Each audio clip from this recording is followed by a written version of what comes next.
Så att det... Yes, nu har vi det. Yes, perfekt. Nu... Där har vi det.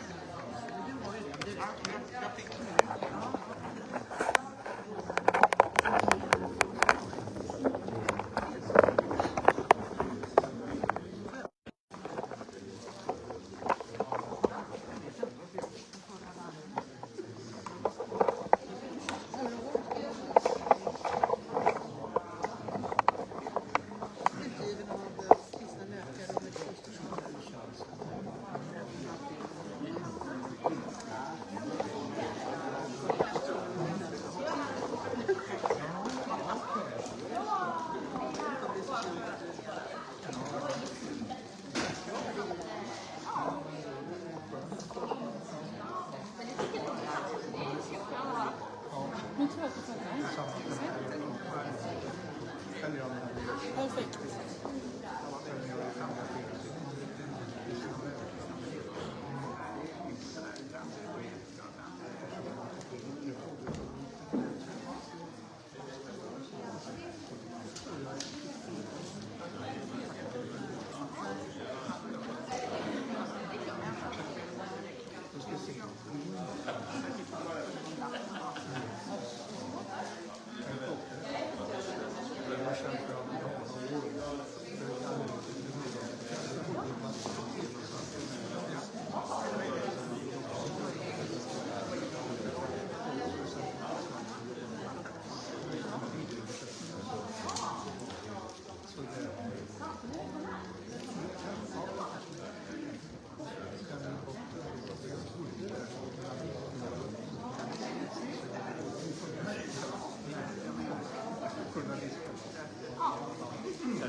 Och det är så att vi ska säga på så praktisk sak att vi spelar in det här, det går streamat och vi skulle ha haft en kabel här men det funkar inte det, så nu är det direktljud därifrån, så det är bra om vi håller det ganska tyst i lokalen medan jag talar en gång här så att de som är med på distans också kan börja. Jag heter Mikael Oskarsson, är riksdagsledamot för Kristdemokraterna. Och det här arrangemanget är ett sammanhang. Jag är här i riksdagen tillsammans med familjen först. Vi har ju regelbundet seminarium i viktiga frågor. Också det här arrangemanget är tillsammans med kristna läkare, medicinare. En organisation som har funnits i 60 år och som organiserar mycket duktigt folk i landet. Den här frågan som vi ska prata om idag är väldigt aktuell. Det har varit aktuellt länge och det är frågan om vården i livets slutskede.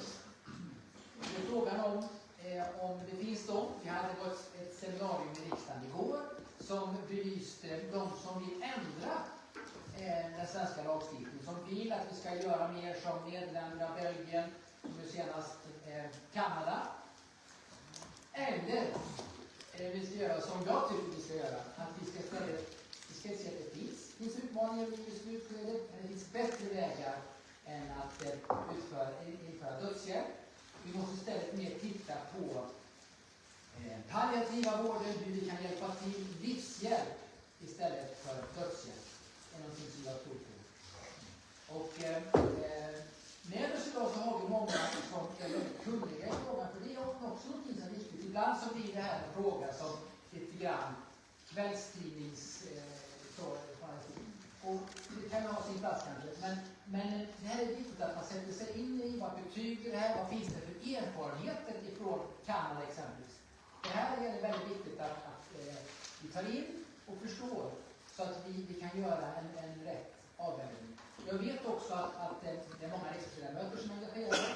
Jag vet att vi har gäster utifrån, experter. Jag vet att det var sekreterare på Suicide Zero här. Och det kommer i avslutningen bli tillfälle för frågor, synpunkter. Och så samla på dig lite om du har inspel som du vill göra. Så tror jag att så kommer vi få ett väldigt bra seminarium. Och vi ska ha en moderator, det är bra att ha, och det är Landgren som sitter i Statens medicinsk-etiska råd. Jovanna. Och Jovanna, du är professor i etik perfekt i kliniska vetenskaper på Sahlgrenska Göteborgs Universitet. Och ordförande för titeln. Lika ordförande också för den här fina organisationen som är en av arrangörerna idag. Men jag tänker att vi låter, och så har vi några andra. Jag ska också säga att det finns en bok som vår huvudtalare som Per sen kommer att mer introduceras. Han har skrivit en bok som heter Eutanasi och läkarassisterat självmord. Och den här boken har precis kommit ut och det är också sen flera svenska läkare och som medverkar och ger en inblick och faktagrund vad som gäller i Sverige. Den här boken har just kommit ut, den finns att köpa där utkommen. Magnus Landgren har finns någonstans. Där du kommer att se till att det fungerar med att man kan köpa. Den här boken kommer också delas ut här nästa vecka till samtliga 349 riksdagsledamöter. Så det är viktigt. Då Per, då tycker jag vi måste på oss en välkomstation. Det är så här.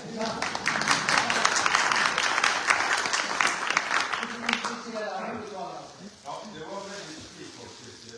Ett välkomnande ska Jovanna göra strax av våra män här. Jag ska bara påminna om en sak egentligen. Jag ska inte säga så mycket om boken. Utan när man kommer in i ledamotshuset, det här är ledamotshuset, den vanliga vägen, några av er kanske har kommit in där, så springer man förbi ett citat av en viss biolog, filosof, Augustinus, som säger: i nödvändiga ting så håller vi ihop. In necessaris unitas. I svåra, tveksamma ting över frihet. In vobis libertas. Och sen till slut, i allting, in omnibus caritas, kärlek. Och så önskar vi att ett samtal och en diskussion om den här typen av viktiga medicinsk-etiska frågor ska föras. Och det vill vi göra. Och jag ska inte säga mer än det, utan Jovanna får nu presentera John Wyatt som är huvudtalare. Och det blir också en typ av sammanfattning av boken.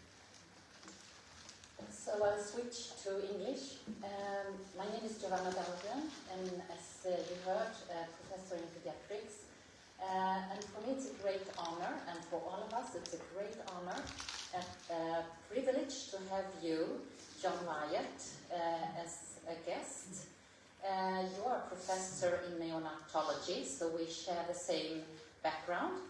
And you have been working in London, and you see here the affiliation. But for you that don't know it, John is also an author, and you have a lot of skills, I would say, and the knowledge in a lot of subjects, not only about this subject, but you have so much research on the field, also about what happens in other countries and so on. So it will be very interesting to hear you, and we will have 45 minutes, so please.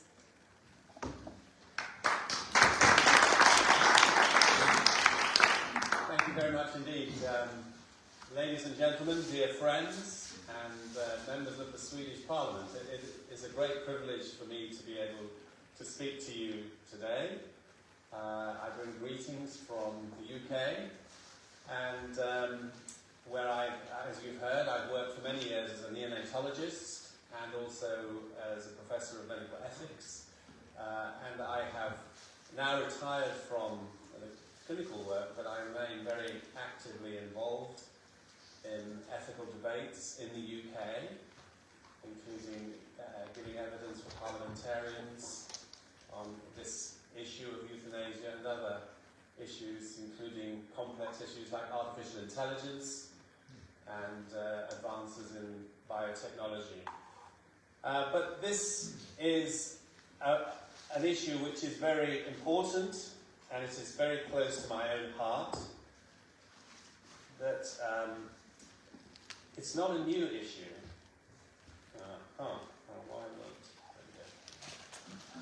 It's not a new issue. In fact, you can go right back to the ancient world, and many cultures in the ancient world practiced mercy killing.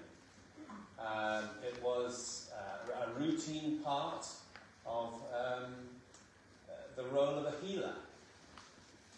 The person who had the skills to heal also had the skills to kill. And it is still the case in many African villages.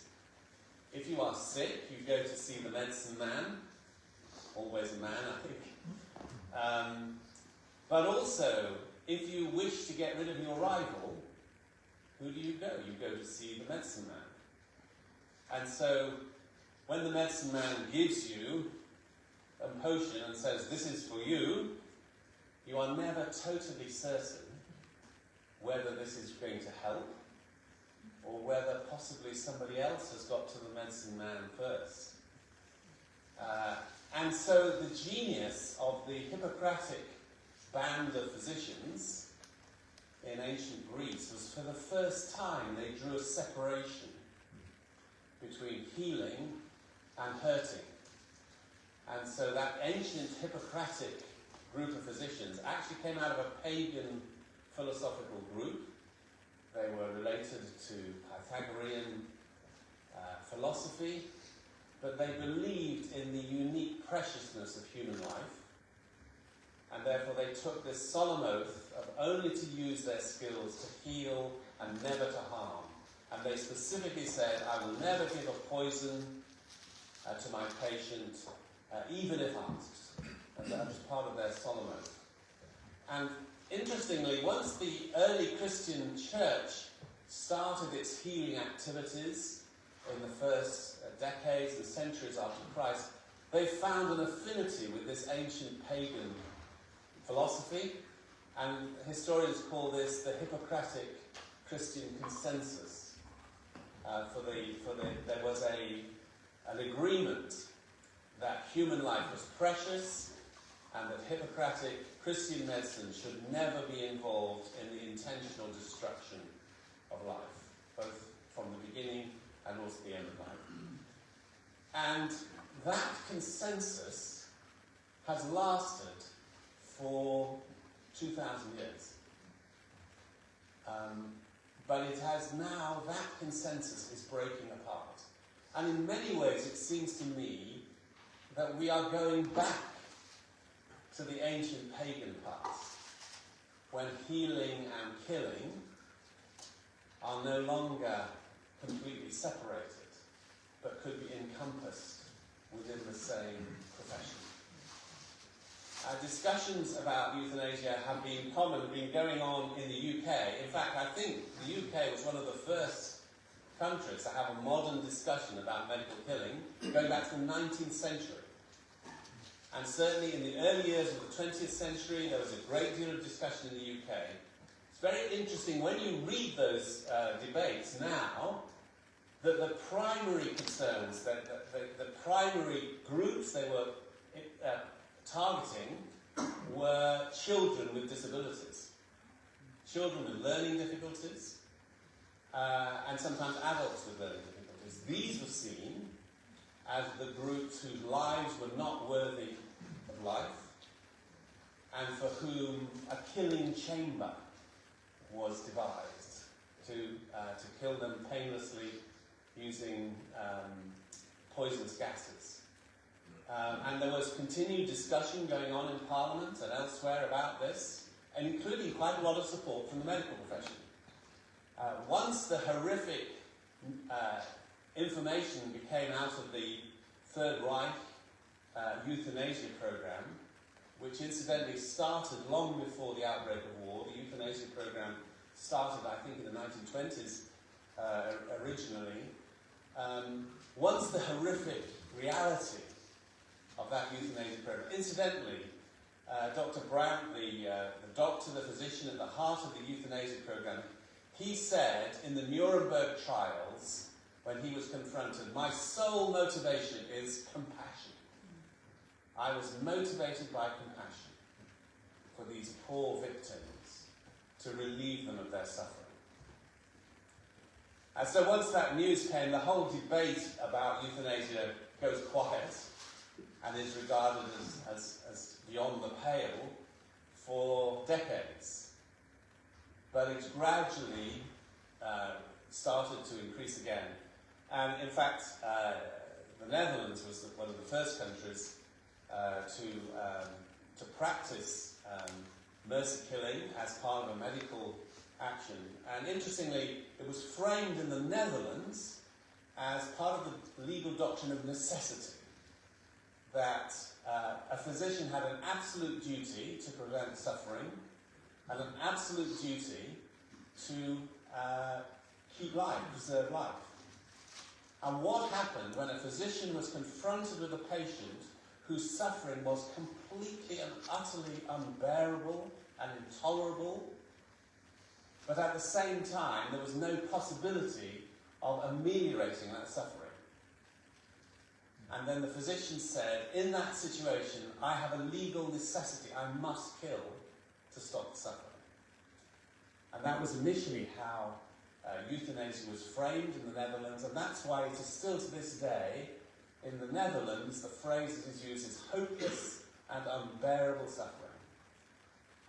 It is of such severity that it cannot be borne, there is no possibility of improvement, therefore the doctor must kill. So interestingly, in the original framing, it was a problem for the doctor. It was the doctor who had this conflict between duties, and it was the doctor who must kill out of compassion. Euthanasia has spread.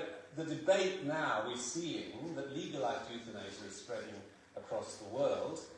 In the UK, there is a continuous pressure for legalisation, but still, in 2023, there has been no change at all in the law. The law is absolutely clear that intentional killing, homicide, and assisted suicide are both very severe criminal offences, and that the doctor is in no way different. I find it a great reassurance that in the UK, the doctor is accountable for exactly the same law as every other member, as every other citizen. There is no 00 prefix like James Bond. We are not licensed to kill. We have to follow exactly the same law as every other citizen, the prohibition on intentional killing. But as you know, euthanasia has spread out from the Netherlands, in Germany, in Spain, in Austria, and in Canada, and there's several states in the USA, Oregon, but also California state, Washington state, and so on. And one of the phenomena that we see is this progressive rise in the number of cases. Year by year, it seems that the rate, this is the figures from the Netherlands showing an increase, year-on-year increase. These are the figures from Oregon, the state of Oregon, from going from 1998 to 2000, again showing both the number of deaths that are occurring and the number of prescriptions of lethal medications seems to be increasing year on year. There's no evidence of any kind of plateau. And these are deaths in Canada, medical aid in dying. I do recommend to you that if you want to choose one country which you should follow with great care the progress of euthanasia, it is Canada. And that is because Canada has a very similar health and legal system to what you have here in Sweden and what we have in the UK. And we are quite different from the Netherlands. We have a very socialised, bureaucratic, legally controlled form of healthcare, and it's startling to see what happens in Canada once the law is passed. And what happened in Canada was that it was the Supreme Court that passed a law that said basically the legislature must come up with a law to allow some form of medical aid in dying, they called it. Incidentally, just as an aside, and perhaps I haven't time to unpick this more, but it's fascinating to see how there is a difference in nomenclature around the world. And so often, instead of the brutally honest, which at least the Dutch, who are known to be brutally honest, they call it euthanasia and assisted suicide. But in many other countries, it's a euphemistic version. In the UK, assisted dying is the phrase. As we see in Canada, it's medical aid in dying. In Oregon, it's dignity, Death with Dignity Act. So these euphemistic language should make us instantly suspicious. Why is it that people are not capable of actually explicitly saying what their actions are? And so in Canada, which has only been legalised since 2016, we're seeing this progressive rise year on year. And this is, initially the law said that euthanasia or assisted suicide was only legal if death was reasonably foreseeable. So RFND, if you can see that, is a reasonably foreseeable natural death. Of course, the lawyers have more to coach and horses through what is reasonably foreseeable. You could argue that for any of us, death is reasonably foreseeable. And indeed, the lawyers have made those cases. And eventually, now the law has been changed, so there are cases where euthanasia is legal for those who are where death is not reasonably foreseeable. And these are particularly cases with people with chronic but stable disabilities, and also for people with psychiatric conditions. So just to step back a bit, what is it? Why is this phenomenon happening across the world? It's something that is not localized to any particular social, political system. And I want to highlight two things which I think are at the root of behind all this. And the first is fear.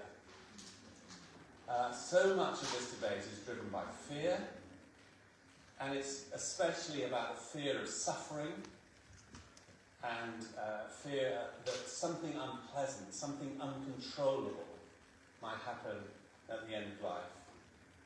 And I think this is a phenomenon of the modern world, and that is that we've lost the belief that anything unpleasant, any form of suffering, any kind of hardship, any kind of difficulty, we've lost the belief that that could have any positive, or to use the religious term, redemptive consequences. All pain, all suffering is seen as negative, futile, destructive, and pointless.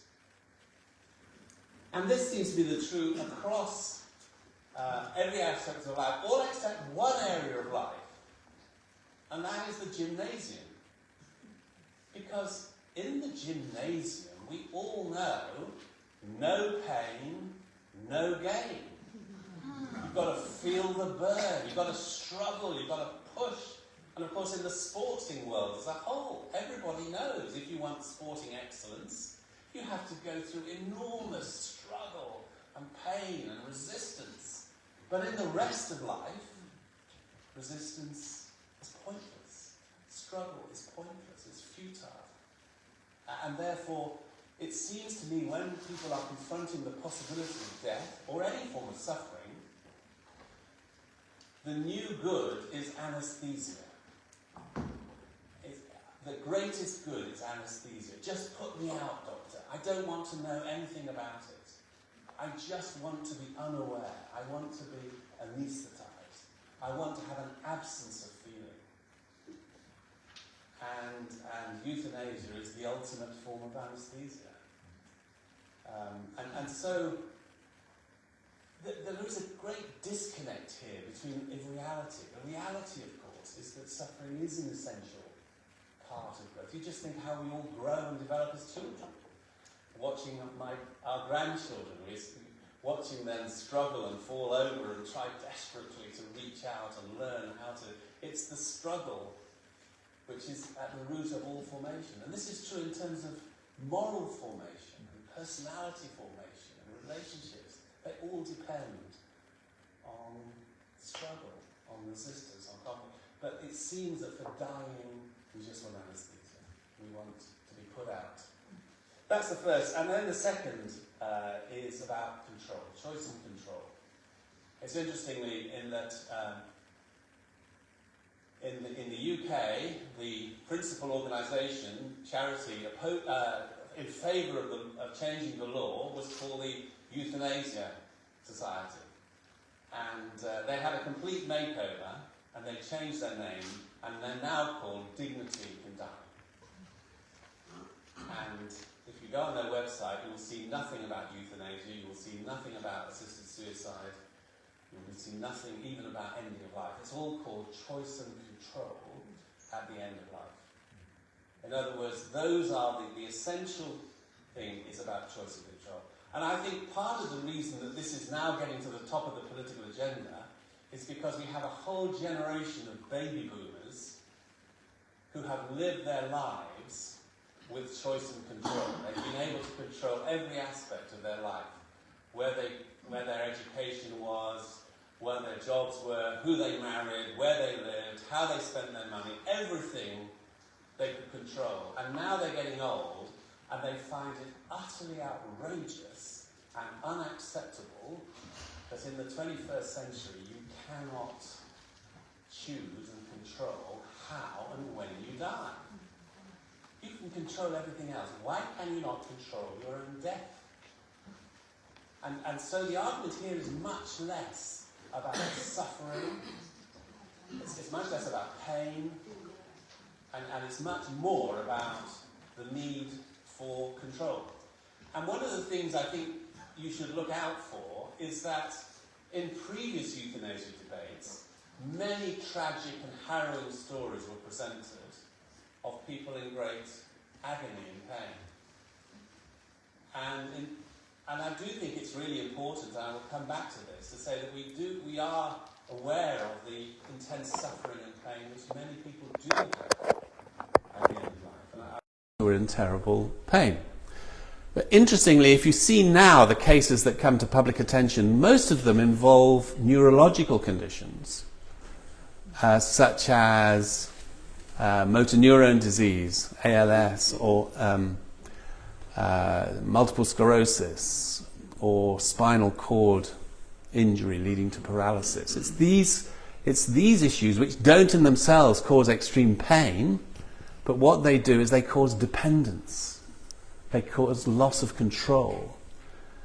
And the fear of dependence is just as great, if not greater, than the fear of pain. The idea of becoming totally and utterly dependent on the love and care of others is seen as horrifying to many modern people.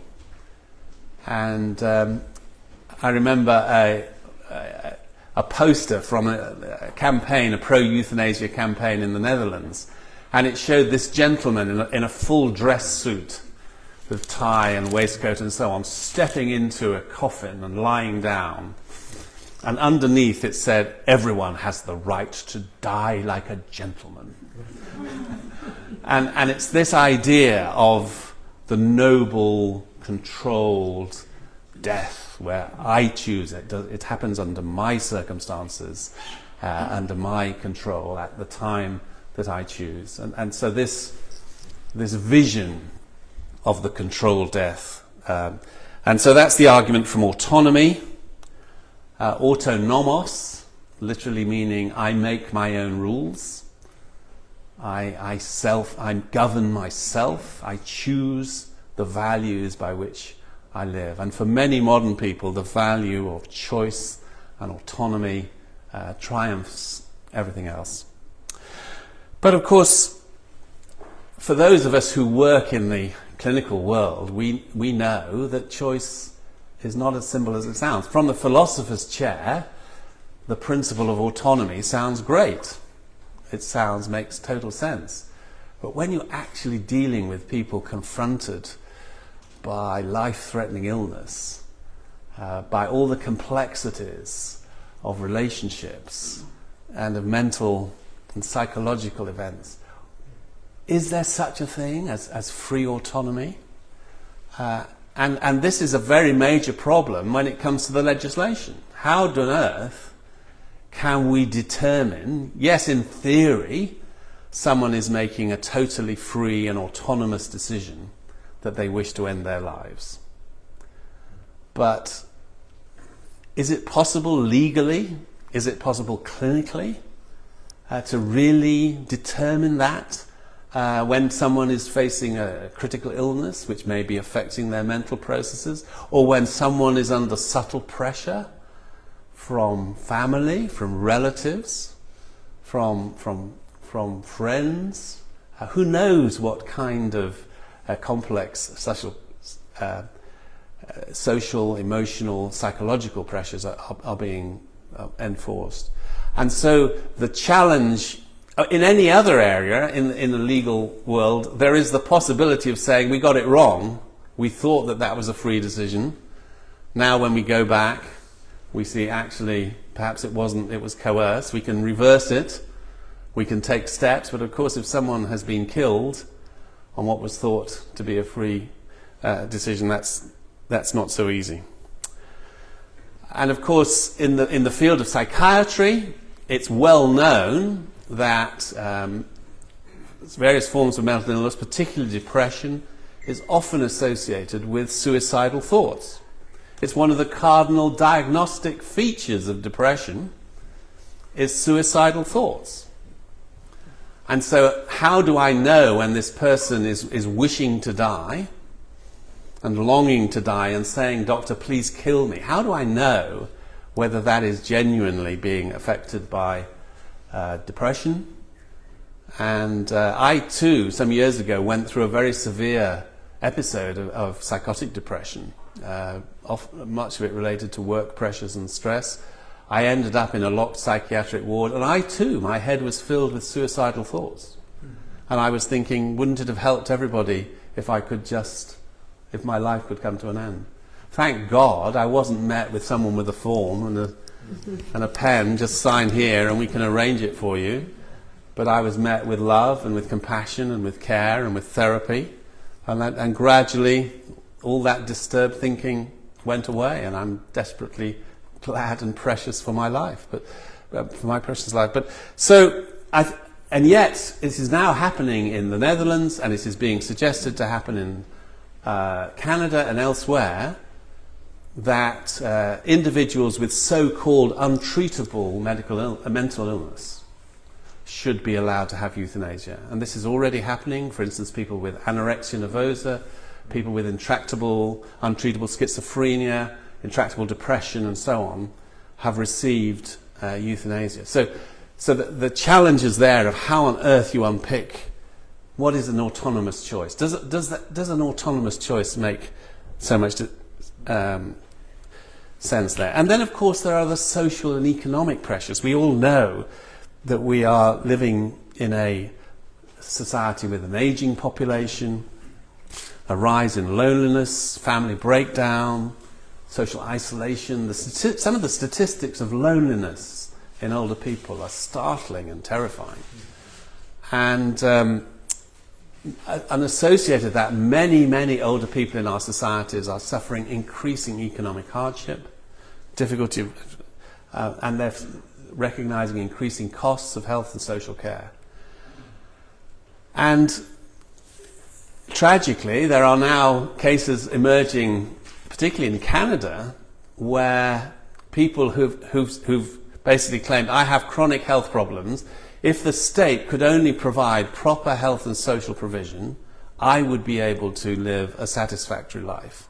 But at the moment, my life is completely unacceptable because of the lack of social provision. They've been to see the doctors, they've been to see social workers, and they've basically been told, we're sorry, the state cannot provide the level of social care in which you need, but we will arrange, you do meet the criteria for euthanasia. And so this extraordinary option that the state will kill you and arrange for you to be killed, but not provide the care that you desperately need. It sounds extraordinary that this is happening in a society such as Canada, but of course the logic is there that if this is a life that is not worth living, then this is the best solution. And so there are, yes, a small number of individuals who are determined to have a change in the law. They are determined to control their own death. And every year in the UK we have a small band of determined individuals who travel to Switzerland, to Dignitas and to other clinics in order to kill themselves because they've decided that their life is not worth living. But the estimate of the number of people who travel to Switzerland in the UK is approximately 30 to 50 a year. And yet in the UK we have 500,000 people who die every year in the UK. It is being proposed that the entire law protecting the lives of ill and elderly people should be changed for the interests of 30 to 50 people, which might then jeopardize the 500,000 people who die every year. And of course it is precisely these elderly and lonely people who are vulnerable to subtle and coercive pressure towards ending their lives. And unfortunately, we know that there can be very subtle and coercive pressure from relatives. You know, you've lived your life, Grandma, and we're very grateful for everything you do, but you know, it's very expensive keeping you alive. And you know, you've always wanted to do the best for the family. You've always wanted to put the family first. And don't you think it might possibly be the best thing for the family if you were to do, what a noble self-sacrificial thing. You know, wouldn't that be for the best for everybody? Do you really want to go burning through all the money that you've saved? So you can see, I mean, that might sound extraordinary, but actually it's the reality, that therefore that suicide could be reframed as an altruistic, as a noble act. And the irony is it's precisely those, the elderly and the lonely and the people who've tried to live a moral life and who've saved and so on, who are most vulnerable to that manipulative argument. So I like the... I should just say one more thing about... I'll move on. So I like this quote from H.L. Mencken, American journalist, who said, "There's always an easy solution to every human problem. Neat, plausible, and wrong." And I think that's what it seems such an obvious solution. it seems so neat. It just solves the problem of a stroke. It solves the problem of the increasing number of elderly and infirm and chronically disabled and so on. It's neat, it's plausible, but it's wrong. But I also want to just point out some of the, again, practical risks. I think the issue of dementia, as we all know, dementia is increasing significantly year on year. And the pressures now, where euthanasia is legalized, there's increasing pressure to include dementia amongst the cases. And there have been test cases. There was a really quite horrific test case in the Netherlands relatively recently about an elderly woman who had written an advance directive: if I ever develop dementia, I wish to be killed. And it was written and witnessed and signed, I wish to have euthanasia, and so on. And indeed she did develop dementia and was admitted to a home. And on some days she seemed very distressed, but on other days she seemed quite happy and settled. And the doctor and the relatives kept speaking to her. Well, you said that if it ever happened, you'd want to be. Would you agree now? Would you allow us to kill you? In effect. And sometimes she said yes, and then no, I've changed my mind, and I think no. And this situation went on, and eventually, believing it was for the best, the doctor and the relatives held her down, and the doctor administered a lethal injection while she was held down. He was reported to the legal authorities. The case went all the way to the Supreme Court in the Netherlands, and the doctor was acquitted that he was acting in the best interests of his patient and that she had signed an advance directive. So what we've seen time and time again is that once the law is in place, there is an inevitable creep to other groups, to children, even newborn babies, people with psychiatric illness, people with dementia. And astonishingly now, in the Netherlands, the principal debate is not about euthanasia and things like cancer. This is completely routine and normal. The debate is what to do with elderly people who are, quote, tired of life. They don't have a diagnosable illness, but they say, it is your responsibility, doctors, to kill us. We've decided our life is not worth living. We're suffering from life. I've had a completed life. It's now time for you to do the decent thing and kill me. And at the moment, the doctors in the Netherlands, despite intense social pressure, the doctors have drawn a line and said, we will not do euthanasia if there is no medical diagnosis. But they're under a lot of social pressure to change that. In Oregon, it's interesting to see that the commonest reasons for giving medication are not to do with pain and suffering, less able to engage in activities, losing autonomy, burden on family, friends or caregiver. So only 32% of people choosing to have a lethal prescription put inadequate pain control or concern on the list. And some talked about financial implications. In Canada, the Medical Aid in Dying Bill allows euthanasia to be carried out for 18 and olders, mentally competent, suffering from a serious physical health condition and in an advanced state of decline, and someone whose natural death was, as I've said, reasonably foreseeable.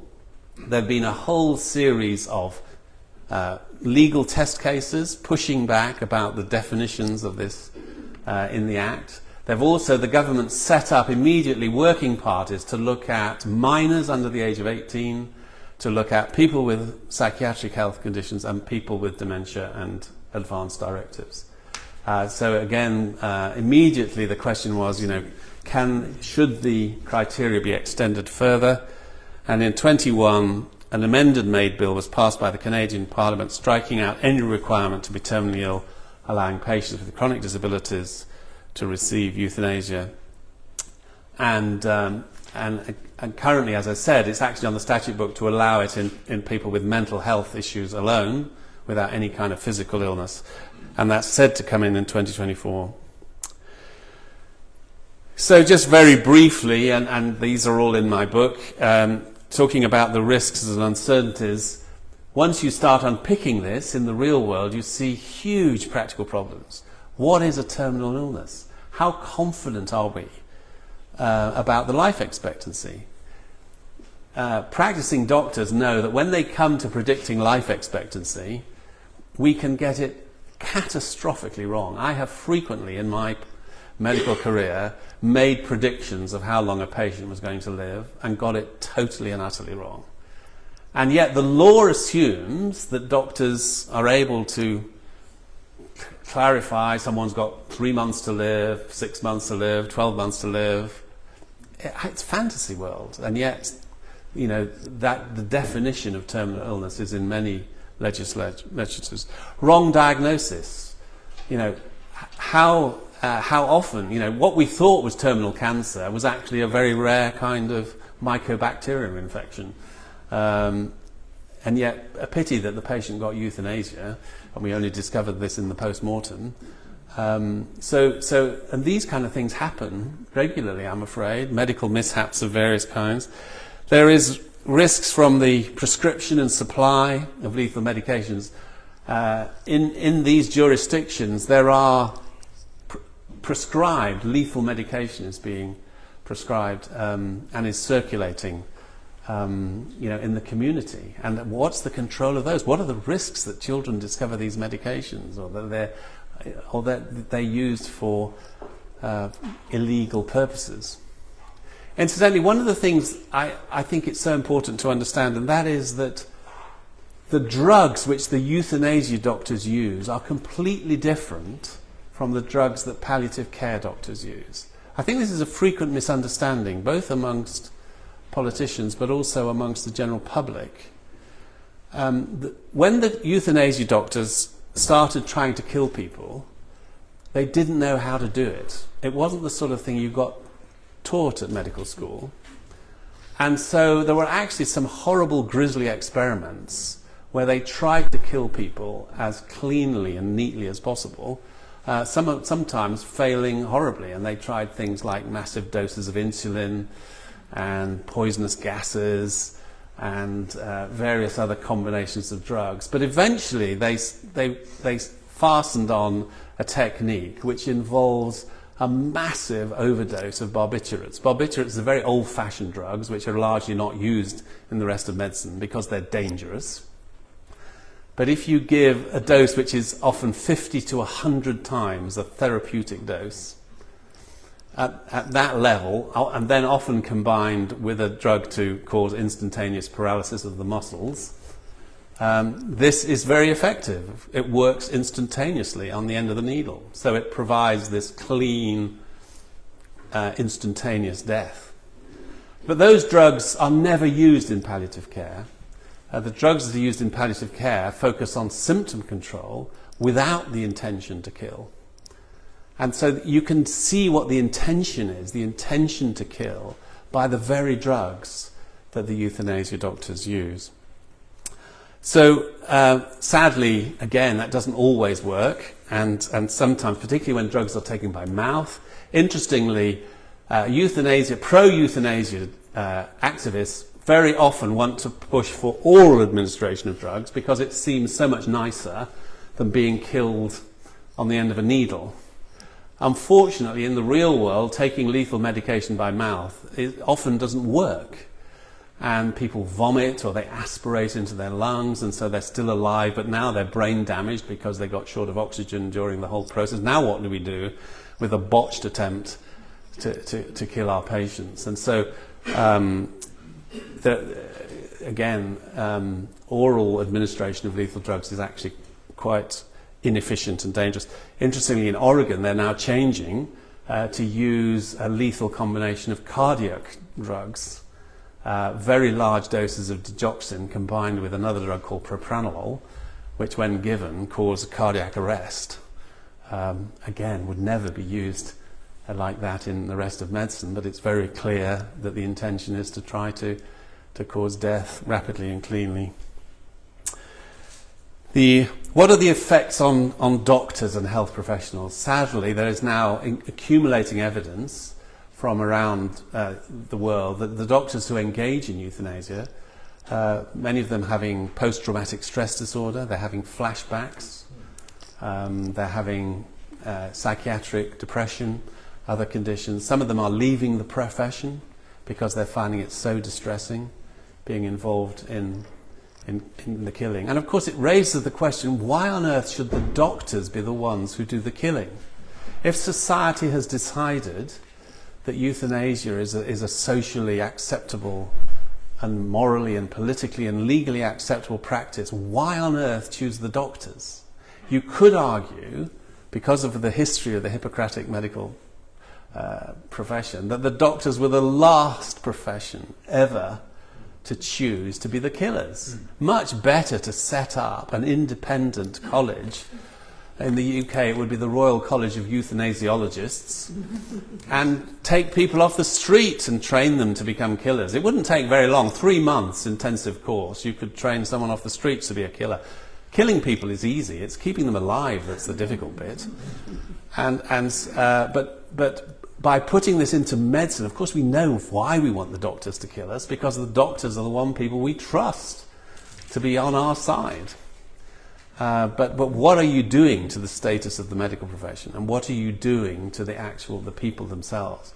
And certainly we are hearing stories in Canada that people who have strong moral objections to euthanasia, including people from religious grounds, Christian and other grounds, are finding it impossible to go into medicine. It simply becomes unacceptable, morally traumatic to even go in the profession when you have expected to do this. And so I'm coming to the end. I'm sorry about this grisly stuff. We were going to hear about the very positive side, which is the palliative care. But I think we sometimes underestimate the extraordinary social consensus we have on preventing suicide. Suicide prevention is something which every health professional is taught. Every prison officer, every police officer, everybody in the emergency services, that we as a society are committed to try and persuade people not to commit suicide. And if, in fact, as a doctor, if you are aware that your patient is at serious risk of suicide, then this is a medical emergency. And if necessary, we would override their autonomy and admit them to hospital simply to prevent them from destroying their lives. Why do we have this extraordinary social-wide agreement that we should prevent suicide? And I think the answer is because we intuit that this is part of what it means to belong to a society, that what you do affects me and what I do affects you, and if I come across an anonymous stranger who is standing on a bridge and threatening to jump, I don't just say, oh well, get on with it, obviously your life isn't worth living, but instead we persuade them to come down, we try and talk to them, and so on. So there's this deep instinct that we are locked together as a society, and this is, I think, one of the most fundamental differences in worldview.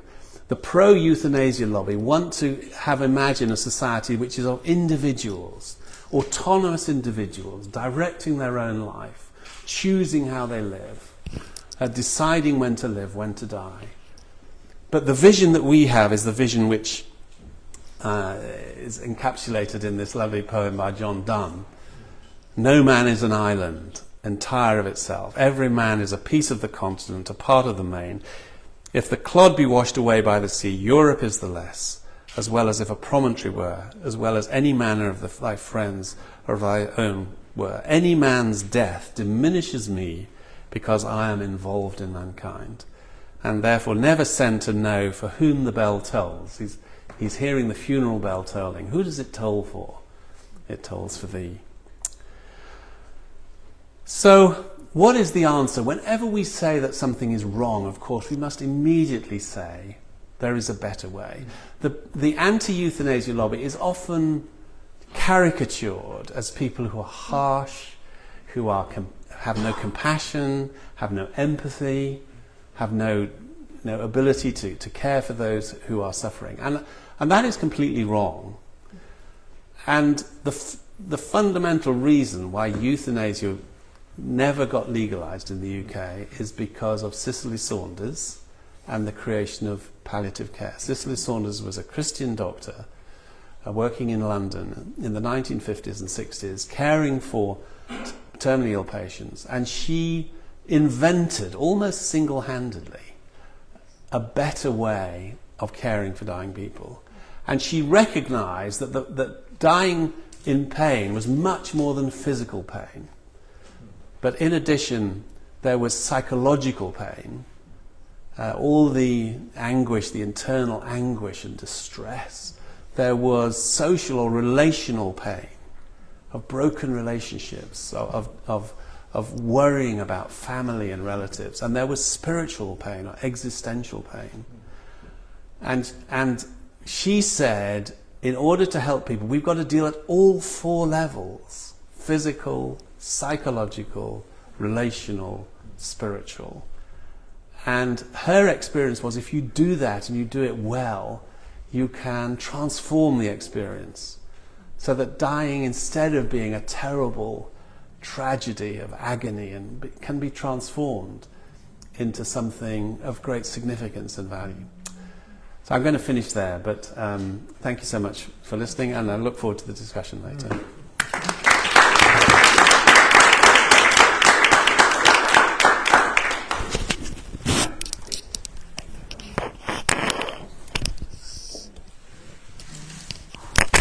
Thank you very much, John. Then we ask Mikaela Luthman to talk about palliative medicine and your experiences. And Mikaela is a specialist in internal medicine, and you're working at the Stockholms Sjukhem. Ja, please. Och jag kommer att prata svenska. Ja, Ja. Hörs det? Jag har skrivit en bok. Jag har 3 exemplar här om det är någon som är intresserad. Som heter Om döendets vardag. Och den här har, många som har läst den här boken har uppfattat den som en bok om mot dödshjälp. Och det var inte alls så det var tänkt. Det var tänkt att bara liksom beskriva döden ur olika aspekter och vad som händer, hur det går till, hur ser den sista tiden ut. Men jag har ju försökt att visa hur man faktiskt kan hjälpa de döende att få en bra sista tid. Och det är det som några har uppfattat som ett inlägg i dödshjälpsdebatten, vilket inte var meningen. Jag arbetar i ASIH, och det ska jag säga på en gång, att ASIH, avancerad sjukvård i hemmet, är inte bara palliativ vård, utan vi har ju alla möjliga olika kategorier av patienter som behöver sjukvård och kan vara hemma. Så det kan handla om antibiotika, och det kan handla om symptomlindring av svåra behandlingar av människor som sen blir friska. Men man kan säga att vårt hjärta i ASIH är ändå den palliativa vården. I min bok Om döendets vardag utgår jag från min långa erfarenhet av livet nära döden. En erfarenhet till absolut övervägande del professionell, i några få fall från min egen familj och vänskapskrets. Det jag har mött av död, både på akutsjukhus, långvårdssjukhus som det hette när jag var ungt sjukvårdsbiträde, och framförallt palliativ vård i utgångspunkten. Erfarenheter och möten som har givit mig en stark egen tillförsikt inför slutet av livet, för jag vet att det finns god hjälp att få den sista tiden. En omhuldad tes i samtal om döden är att vi talar inte om döden, eller döden är undangömd. Philip de Croix skriver i förordet till sin bok Boken för dig som en gång ska dö. Även om vi lyckats flytta fram döden har vi inte kunnat avskaffa den helt. Däremot försöker vi i vår tid att hålla den på en replängds avstånd. Den irländska gastroenterologen Umuni skriver i en bok som heter Så dör vi, västvärldens sätt att förhålla sig till döden. En jättebra bok som jag verkligen kan rekommendera. Döden är för de flesta människor ett rykte, något som händer andra långt borta. Och vi palliativmedicinare, vi har ett populärt talesätt att alla vet att de ska dö men ingen tror på det. Till och med ordet död förskräcker. Vi säger inte att någon dör, utan den går bort. Eller ännu värre, somnar in. Säg inte det till barn, då kommer de inte våga gå och lägga sig. Barn är konkreta. På den palliativa avdelningen för många år sedan hade en gammal kvinna dött. Och hennes dotter tyckte att det 5-åriga barnbarnet borde gå in och se mormor. Flickan ville inte. Hon var väldigt rädd. Men alla försäkrade henne att mormor var så fin och inte alls så konstig ut, vilket var sant. Och till slut gick hon försiktigt in och kikade mellan fingrarna i dörröppningen. Och vände sig glädjestrålande om och sa: men huvudet är ju kvar. Man hade förklarat för henne att det var inte mormor där, det var bara kroppen som låg där. Och i hennes värld så var huvudet en sak, kroppen en annan sak. Så man ska tänka på hur man talar till barn.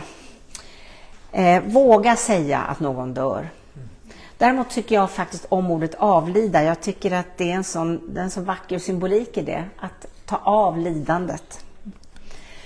Jag stöter inte sällan på vuxna människor som aldrig har sett en död person och av rädsla för hur döden ska se ut vill att deras anhöriga ska läggas in på sjukhus när slutet närmar sig.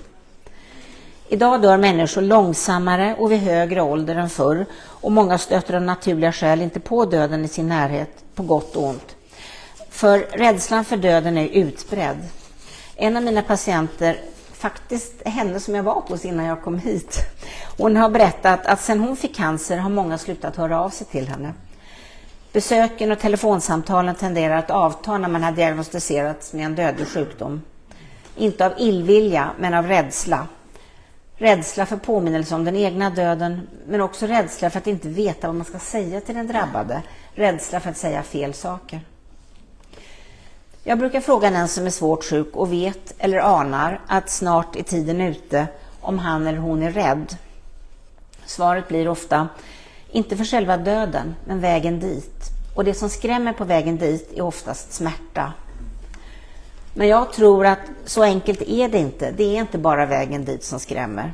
Döden i sig är skrämmande. Det är ju något som vi inte vet någonting om. Hur den ska te sig och vad som ska komma efter kan vara förskräckligt att tänka på för den som är ung, frisk och stark, likaväl för den som är gammal, sjuk och svag. Sorgen över allt vi ska lämna, allt vi inte får vara med om när vi dör, bidrar också. Och sen när den sista tiden är här, då är det i själva verket ofta inte smärtan som är det värsta. Nej, det som döende patienter pekar ut som det värsta symptomet om de får en lång lista att välja på är trötthet. Den terminala, förlamande tröttheten som inte går att vila bort och som vi i sjukvården är sämre på att behandla än smärta.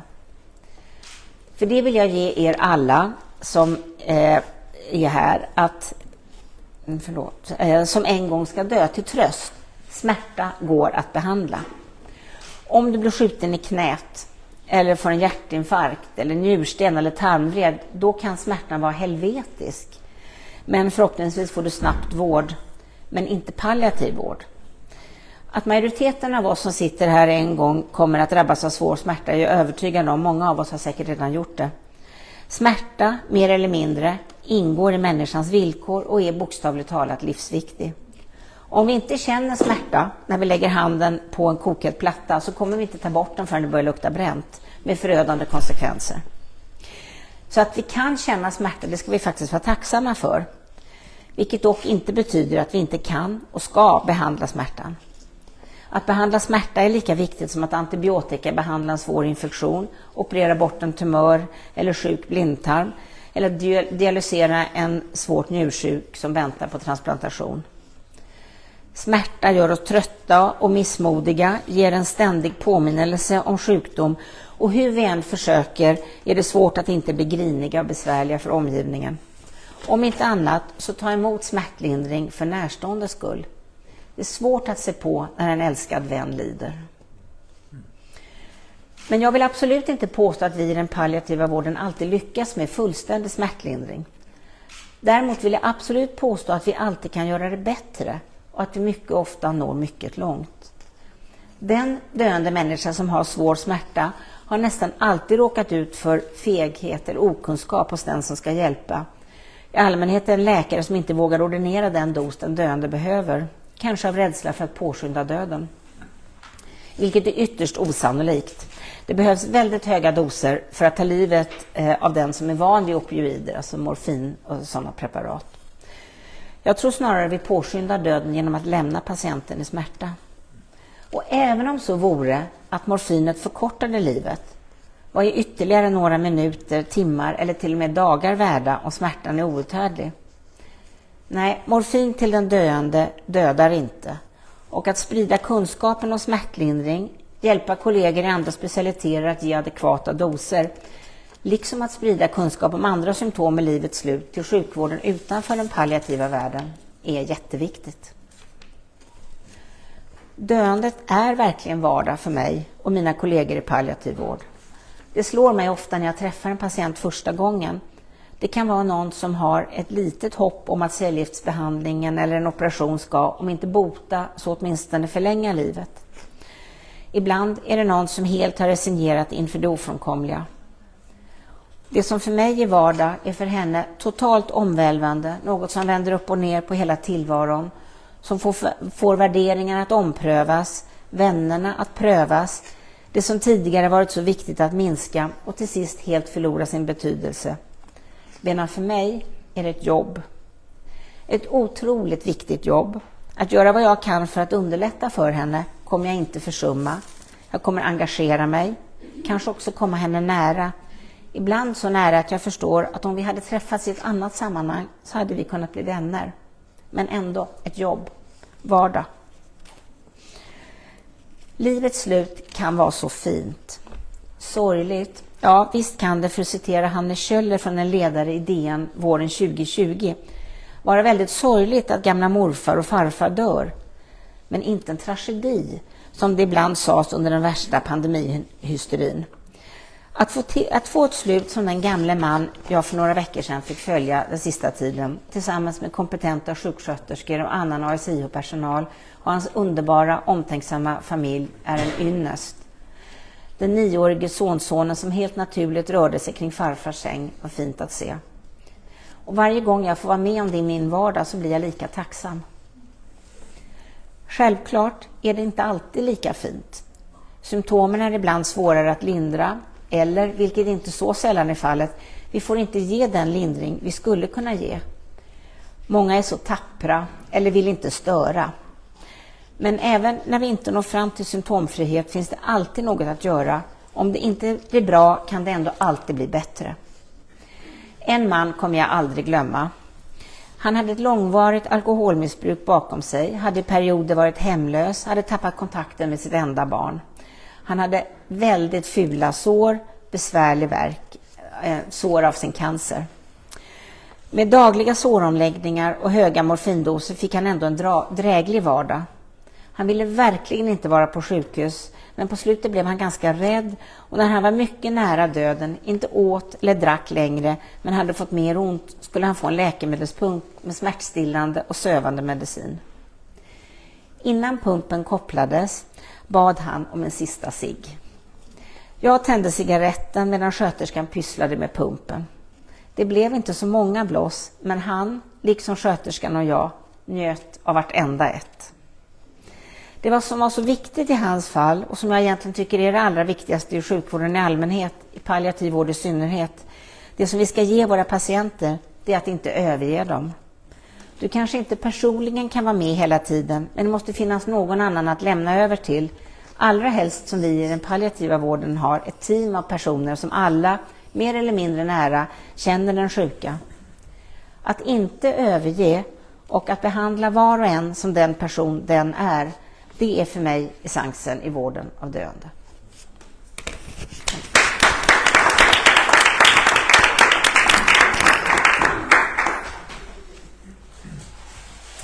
Tack så mycket, Mikaela. Du är ett levande bevis för just den här läkekonsten när det gäller nära döden och döden. Har berört dina föreläsningar, har berört så oerhört, för du vet vad du pratar om i detta, så det är starkt.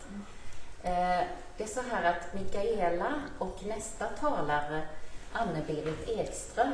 Ni har ju inte bara den här boken som jag kan varmt rekommendera, utan ni har skrivit en nordisk bok om eutanasi. Ja, vi har varit med ju. Ni har varit med och skrivit ett kapitel. Och du kommer ju, precis, det finns lite av det här, ser jag den här boken.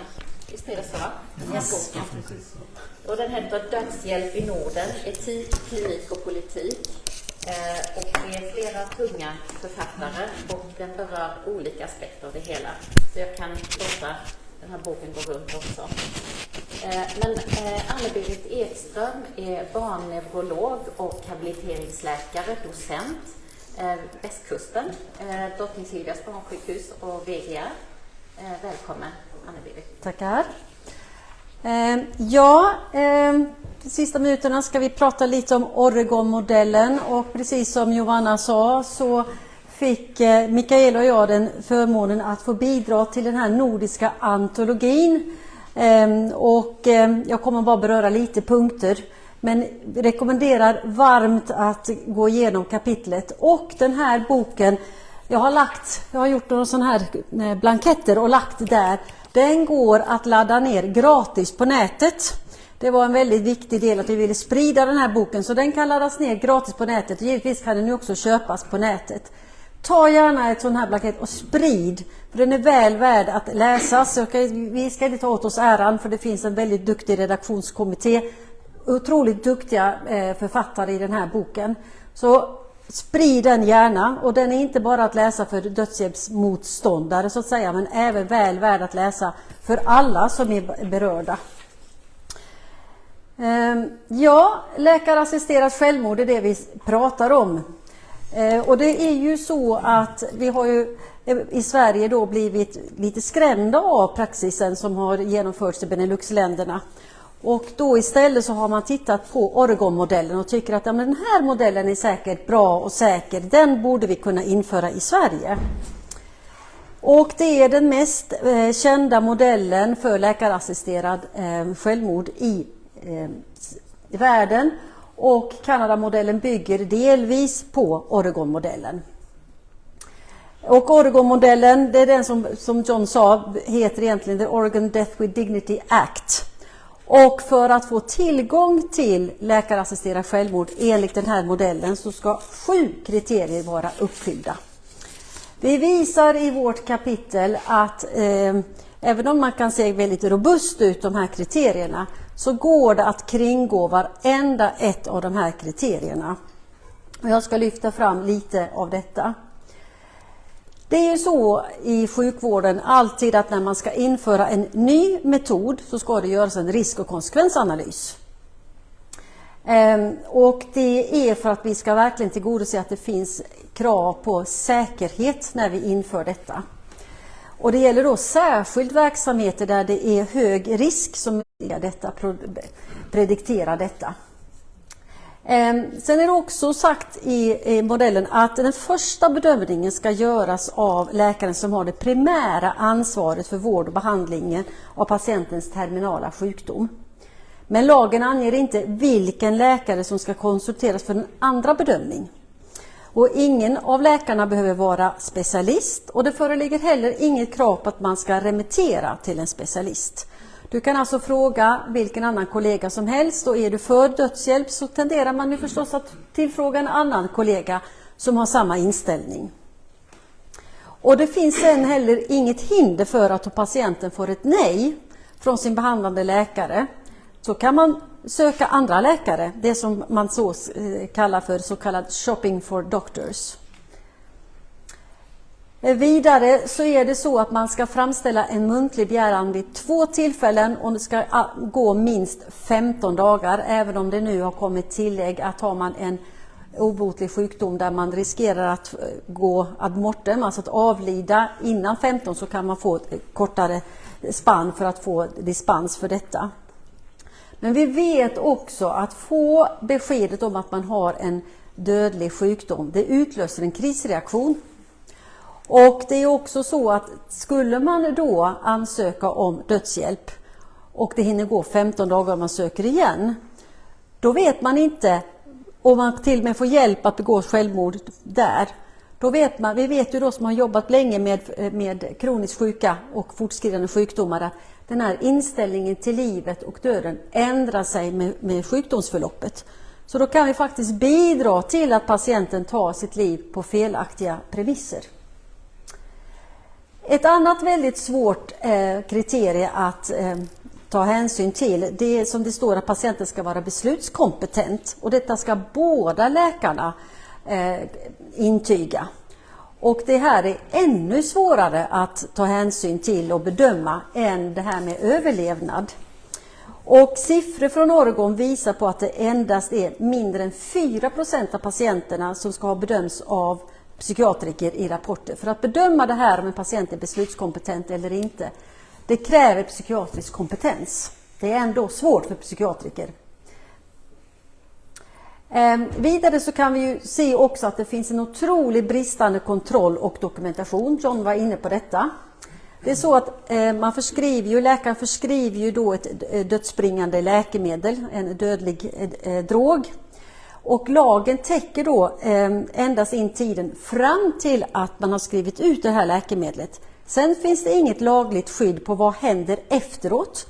Det finns inget skydd som säkerställer att patienten medvetet och eller frivilligt intar dosen. Det står heller ingenting om att patienten vid intagandet av dosen ska vara mentalt kompetent.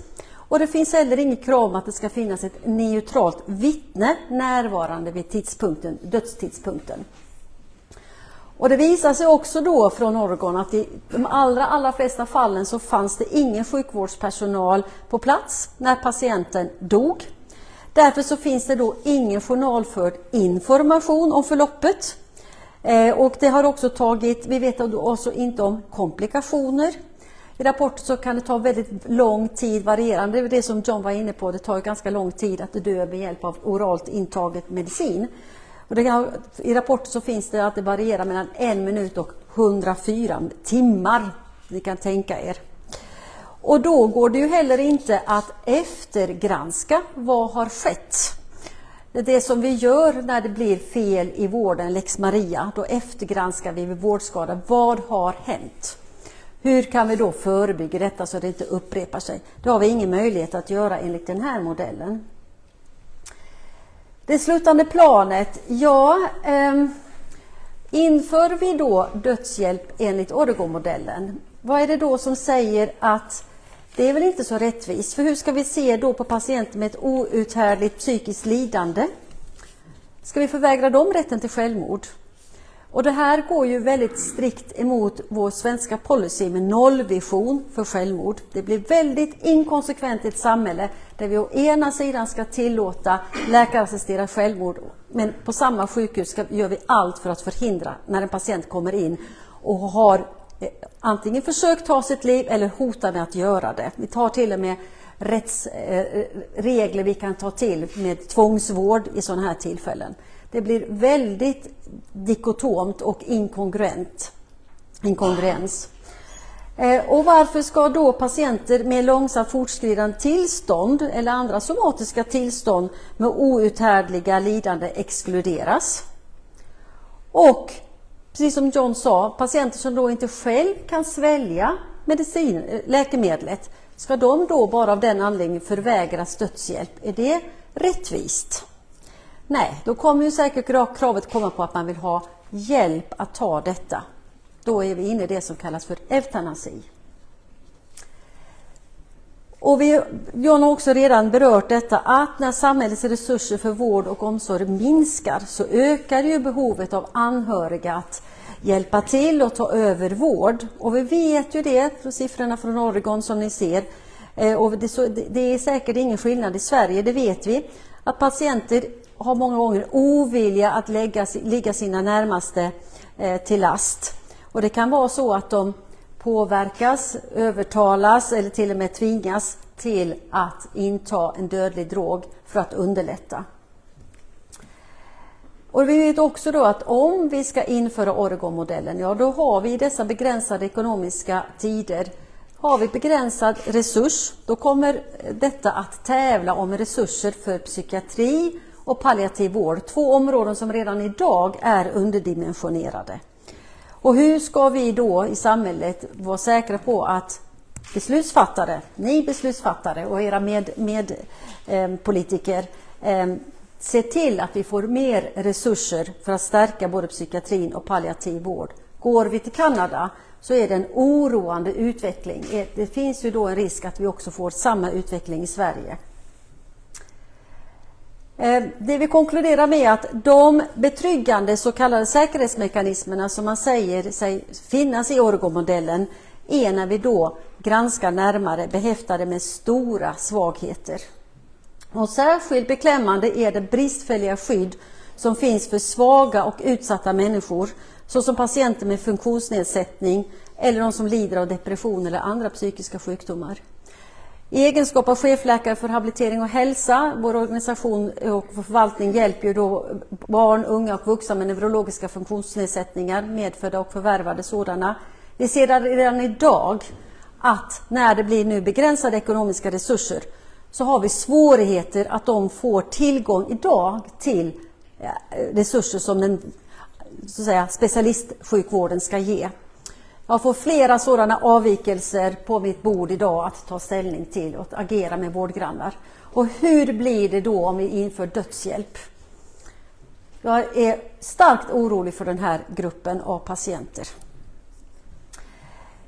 I boken, i det sista kapitlet, så har det gjorts ett väldigt bra granskning av en av författarna som har jämfört då de existerande internationella dödshjälpslagarna. Och han påvisar då att det finns stora brister både när det gäller otvetydig avgränsning, rättvisa och försvarbar reglering av dödshjälp. Och det är närmast omöjligt att legalisera dödshjälp på ett tydligt, rättvist och ansvarsfullt sätt. Så slutligen då, kritik mot läkarassisterat självmord, det baseras då på de risker som personer med funktionsnedsättning, äldre och andra utsatta grupper kommer att utsättas för om vi legaliserar dödshjälp. Och det leder också, precis som jag var inne på, en urholkning av respekten för livet, människors värde samt läkaretiken. Så, sammanfattningsvis, dödshjälp bör därför ej legaliseras i Sverige.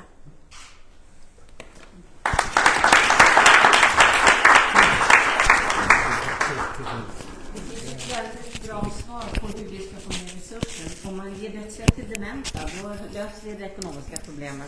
Det är den mest dyrbara vård som finns i Sverige idag. Eller hur? Tack så mycket.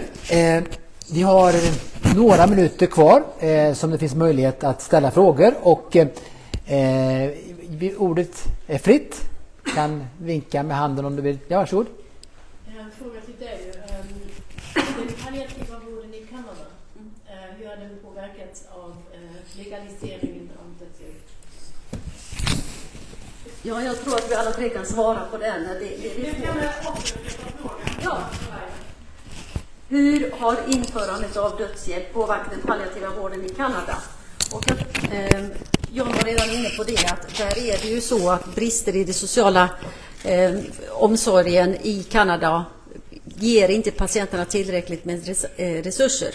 Så därför så har det ju påverkats. Man har inte byggt ut den palliativa vården eller omsorgen, assistansersättning och så vidare för kroniskt sjuka patienter.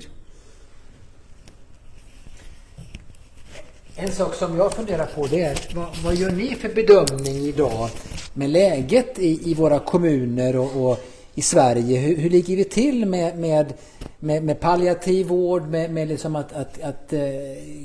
med kunskapen kring de här sakerna? För vi hörde ju förut liksom betydelsen av, jag själv, jag Per för länge sedan var ju just i London och studerade hospice och hur betydelsen det har haft för debatten i Storbritannien. Men hur skulle ni bedöma läget i Sverige? Utmaningarna? Ja, ska man trycka på den här? Gör det. Gör både och. Palliativ vård är ju ett av sådana här sjukvårdsområden som är prioriterade. Och man har ju byggt, ASIH-verksamheten till exempel har ju byggts ut jättemycket. Men det handlar inte bara om palliativ vård, utan det handlar mycket om att frigöra resurser från sjukhusen. Att människor som ska ha antibiotika 3 veckor som kan vara hemma istället ska få hjälpen av ASIH, och gamla multisjuka ska kunna få hjälpen hemma istället för att vara på boenden och så. Så att det är inte riktigt detsamma som att man bygger ut den palliativa vården. Och sen men det finns ändå jag ser att det finns en vision ändå om att stärka den palliativa vården, och vi jobbar rätt mycket med att öka utbildningen. Numera i den nya läkarutbildningen så finns ju faktiskt palliativ vård som ett delmoment. Fram till nu så har det varit självvald kurs på sista terminen, men i den nya läkarutbildningen som kommer så ingår palliativ vård. Och vi som har jobbat ett tag, sådana som jag, vi åker runt en hel del faktiskt och pratar på andra kliniker. Jag pratar för AT-läkarna på Sankt Göran till exempel i deras introduktionsvecka och sådär, för att ändå försöka öka kunskapen. För alltså den palliativa vården ska inte bara bedrivas på palliativa enheter, utan det är jätteviktigt att det finns en basal kunskap om palliativ vård på äldreboenden, på vård- och omsorgsboenden, i akutsjukvården. Och jag tycker att jag ser mer och mer att det står om en patient som har blivit jättedålig, nu ordinerar jag det palliativa kittet, ett antal läkemedel som är bra att de finns i livets slut. Det sker mer och mer. Det finns till och med på många kliniker på KS en speciell sjuksköterskemall, en dokumentationsmall som heter vård i livets slut. Så man börjar mer och mer faktiskt försöka åtminstone, även det är klart att det är en lång väg att gå, men jag tror att det blir sakta bättre. Anders, men också först ska vi ge Rika Bracken som jobbar för Suicide Zero. Varsågod. Tack så mycket. And thank you. I think I will address my sort of question in English so everybody could. I don't know how it's suitable to answer, but as an organization, we are against assisted suicide, as it's against our mission. We believe it's against our mission. And we quite often come in contact with people who are living, who survived the suicide, and also family and friends after suicide. And what is quite common, actually, is the belief from the person that they are a burden to family and friends, and that the life in some way is better without them. So that's sort of a result of a depressive thinking, I would say. And that's one question, what kind of risk you see in this when it comes to legislation of assisted suicide. And the other question is, I wonder if there is any kind of evidence that assisted suicide would reduce the number of other kinds of suicide, giving a legal possibility. Is there any evidence that suicides in society will decline, which is done by oneself, or is there no such things, or have we seen a rise? Do you know anything about that? Thank you.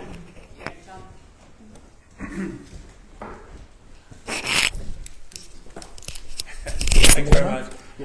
I think the question of the emotional consequences on relatives of suicide is a very important issue. And it's interesting that in the cases where people go to Switzerland for dignitas for suicide, you often see a strange kind of conflict with the family.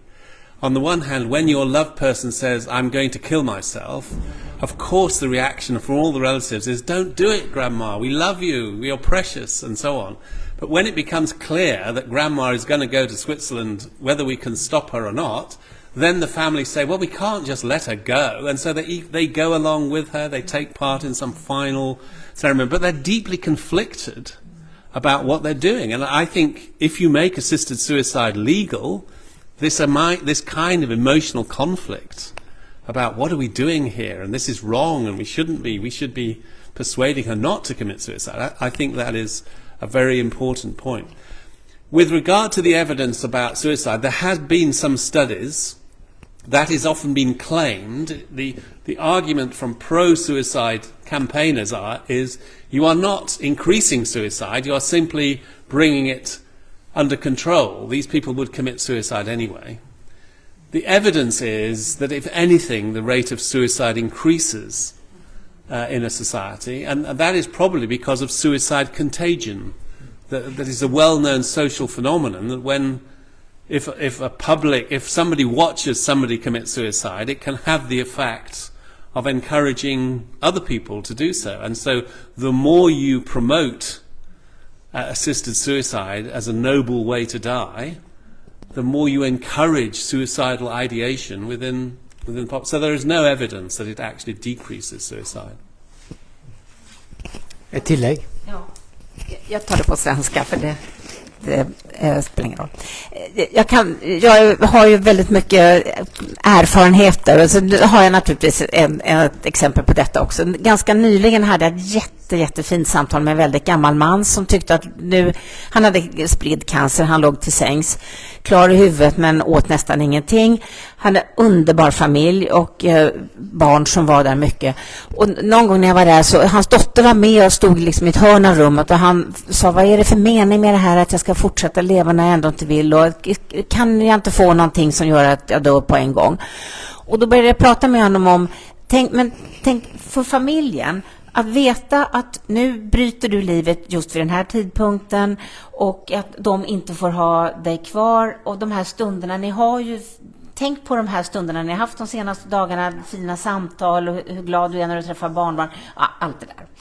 Och dottern som var med, hon stämde in och hon förklarade för honom att vi vill ju ha det här, för oss är den här tiden värdefull. Alla de här samtalen vi kan ha, vi förstår att vi gör absolut ingenting för att förlänga livet. Vi tänker inte tvinga dig att äta, och vi tänker inte ge dig antibiotika om du får en infektion som du kommer dö av. Men vi vill att det ska gå lugnt och fint till, och att vi får vara med. Och han tog verkligen till sig det här, att ja, men för familjens skull och för de bra stunder vi har tillsammans. Sen så hade han lite senare, någon dag efteråt, så hade de någon familjeträff. Alla var där, de hade haft det jättetrevligt, och då hade han sagt att kanske att man skulle kunna ge någon behandling ändå så att jag fick leva något år till, vilket var totalt orealistiskt. Och han släppte ju det där sen, men som alltså visar hur bra livet ofta kan vara i dödens väntrum. Så kan det finns ju ofta de där riktigt, riktigt fina stunderna som är så värdefulla. Och det är så otroligt fint efteråt att minnas det här, att tänka på hur bra det har varit. Och det blev faktiskt inte det här abrupta, plötsliga och ibland rätt plågsamma sättet att dö som ett självmord kan vara. Hinner med en fråga till, Anne-Berit Ekström. Jag har en fråga. Jag adresserar den till den som vill. Jag adresserar frågan till den som kan svara på den bäst. Finns det någon risk, ni sa det här med Kanada, att man säger ja, tyvärr har vi inte tillräckligt utbyggd vård, men du kan få självmord eftersom du uppfyller kriterierna. Finns det någon risk sen i framtiden att man undermedvetet planerar att man så här gynnar dödshjälp framför att prioritera andra, att det blir en fråga om pengar, eftersom dödshjälp är billigare kanske än demensvård, att pengar flyttas över från det det skulle ha varit mot dödshjälp. Finns det tecken på det? Birger Schlaug skrev en ledare i ETC, tror jag det var för ett tag sedan, att han hade varit väldigt stark, eller han hade varit för dödshjälp från början, men han har svängt därför att han har sett att med en förändrat politiskt klimat, med en att det kommer en annan regering eller så finns risken att man anammar de här ekonomiska aspekterna och inser att demensvården kostar ju mer än cancervården och hjärtvården, det är fruktansvärt dyrt. Och skulle man kunna bli av med den, så är det klart att man skulle kunna spara jättemycket pengar. Och att han svängde, ändrades från att vara förespråkare till motståndare mot dödshjälp just av det skälet.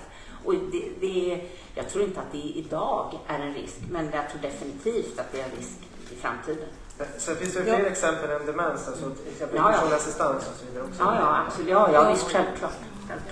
Ja. Ni får kommentera sista då, så är det på jag skulle absolut vilja Jag håller med om detta. Jag ser ju redan idag med individer med funktionshinder som redan idag bortprioriteras eller nedprioriteras och inte heller får tillräckligt med assistans och så vidare utifrån de stora behoven. Så absolut att det föreligger en risk i framtiden. Tyvärr. I think there is a very real risk for the future. I have a horrible premonition that it is only a matter of time before governments will make the conclusion, if you agree, you have reached 75, you have lived a good life, but now, you know, it's going to be very expensive, the remaining. If you agree to accept euthanasia, we will reward your altruism. We will give your relatives special privileges. We will reduce taxes because you are saving us so many millions of euros by agreeing to. What a noble altruistic. So this is the ancient Greek and Roman view of suicide, of the altruistic, noble, heroic one who destroys their life in order for the good of others. And it makes total economic sense. And we are seeing the first, it's slightly different, but you know, what is happening in Canada is that they're now doing organ donation euthanasia. So you can decide, you can choose to have a form of euthanasia which donates your organs. And what happens is you are admitted into an operating theatre. At the same time, various transplant operations theatres are prepared, patients are ready. At the moment, you are anaesthetised and your organs are removed, which causes your death surgically. And at the same time, the organs are transmitted into other patients. And people say, what a wonderful solution. This is a win-win. You had your desire to die, they had their desire for new organs. Utilitarianism says, this is fantastic. And yet intuitively we say, this cannot be right. Tack. Per, vill säga någonting också om boken? Ja, vi tackar ju både John och Mikaela och Anne-Berit för föredragen, absolut. En del av de frågeställningar som har tagits upp här nu, de finns ju i den här boken, för det är inte bara Johns bidrag som är det är ju huvudsaken i boken, utan det är ju 7-8 kapitel som har skrivits utav svenska experter. Allt ifrån Gunnar Eckerdahl, Morgan Myrling och så såg jag också här tanatologen Bo Runstrand med flera. Så att de kapitlerna får man ju liksom som en bonus när man köper John Wyatts bok på svenska. Så att med det så vill jag bara avrunda, så får Mikael säga ett slut. Tack. Tack så mycket. Och det här är ju en fråga som vi har all anledning att fortsätta kring.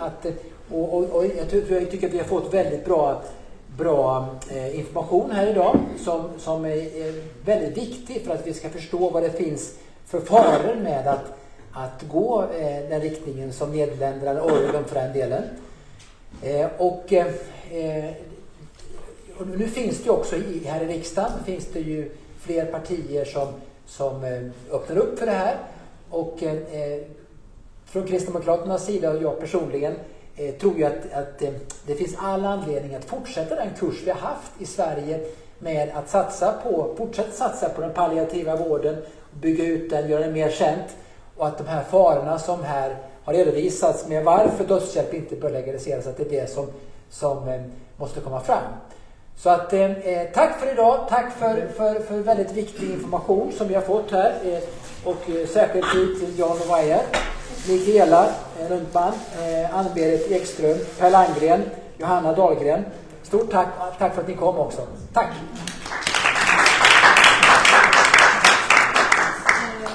Ni som inte har boken, att ni som inte får boken från riksdagsledamöter kan ju försöka plocka åt er den här och jag undrar bara också om min bok, den här gröna boken, Dödshjälp. Tack. Jag har bara ett exemplar kvar tyvärr, så lite rädd om den. Du kan ladda ner den på nätet. Ja, jag vet det. Jag har den nedladdad också.